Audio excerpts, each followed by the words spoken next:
आज मेरी बीवी अरीबा अस्पताल में एडमिट थी क्योंकि आज अल्लाह के ज़ात मुझे पहली औलाद के नामत से कहानी शुरू करने से पहले अब दोस्तों से दरख्वास्त है, हमारे चैनल को सब्सक्राइब करें। नवाजने वाली थी और अस्पताल में रात के वक्त अरीबा के पास उसका ख्याल रखने या ठहरने के लिए एक खातून की जरूरत थी, क्योंकि अस्पताल के रोल्स में यह शामिल था कि एक रात के वक्त वो क्वार्टर में मरीज के पास सिर्फ एक मर्द और एक औरत को ही ठहरने देते थे। मेरे ससुराल की हाँ रिवायत था कि पहली औलाद होने पर ससुराल वाले ही सारा खर्चा वगैरह का इंतजाम संभालते थे।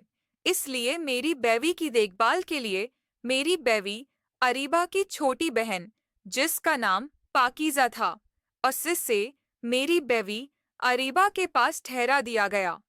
जैसे ही मुझे पता चला कि मेरी बेवी की देखभाल के लिए पाकीज़ा की ड्यूटी लगाई गई है, तो मेरा दिल खुशी से झूम उठा था, क्योंकि पाकीज़ा 18 साल के अंतहा की खूबसूरत लड़की थी। यूं समझ लें, जो भी उससे देखता तो नजरें झपकना ही भूल जाता था। लेकिन आज शायद मेरी मददों की तमन्ना पूरी होने जा रही थी। दिन के वक्त जब मेरी बीवी का कामयाब ऑपरेशन हुआ तो अल्लाह ताले ने मुझे चांद सा बेटा अता किया, और मेरी इस बेटे वाली खुशी से बढ़कर तो और कोई खुशी नहीं हो सकी थी। लिहाजा आज कुदरत पूरी तरह से मुझ पर मेहरबान थी।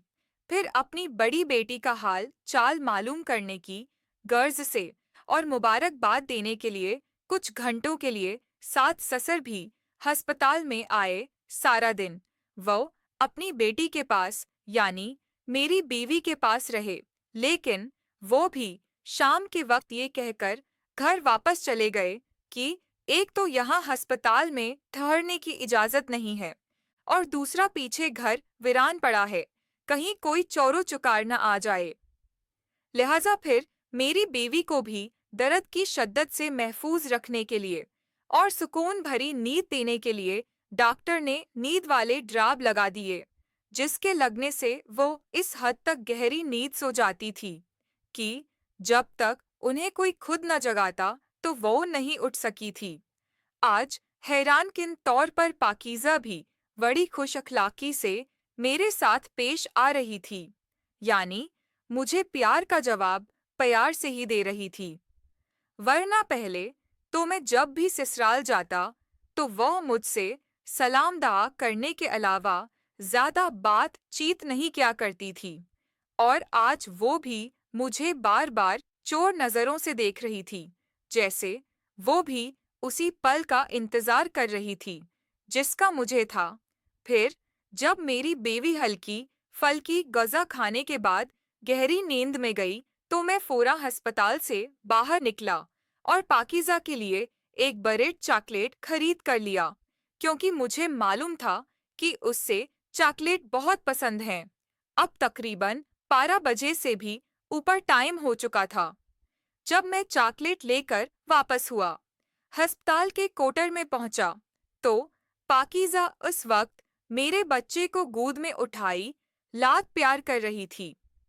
फिर जैसे ही मैंने चपके से उसके हाथ में चॉकलेट पकड़ाई तो उसकी खुशी की अंतहा न रही। फिर उसने जल्दी से मेरे बेटे को एक साइड पर रखा और चॉकलेट निकाल कर आधी खुद रखी और बाकी क्यों मुझे पकड़ाने लगी, लेकिन मैंने चॉकलेट पकड़ने से इनकार कर दिया। जब उसने वजह पोशी तो मैंने कहा कि आज मैं तुम्हारी हाथों से ही खाऊंगा। मेरी बात सुनकर वो थोड़ा शर्म आ गई। फिर वो मुस्कुराते हुए दबे सी आवाज में मुझे कहने लगी कि आपकी इस बात का क्या मतलब है। मैंने कहा कि तुम खुद को खुद तो समझदार हो, इक्लमंदी के लिए तो इशारा ही काफी है।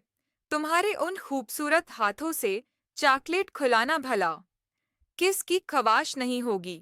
फिर उसने मुस्कुराते हुए मुझे कहा, अच्छा जी ये बात है, ठीक है, अगर आप इतनी जिद कर रहे हैं तो मैं खुला देती।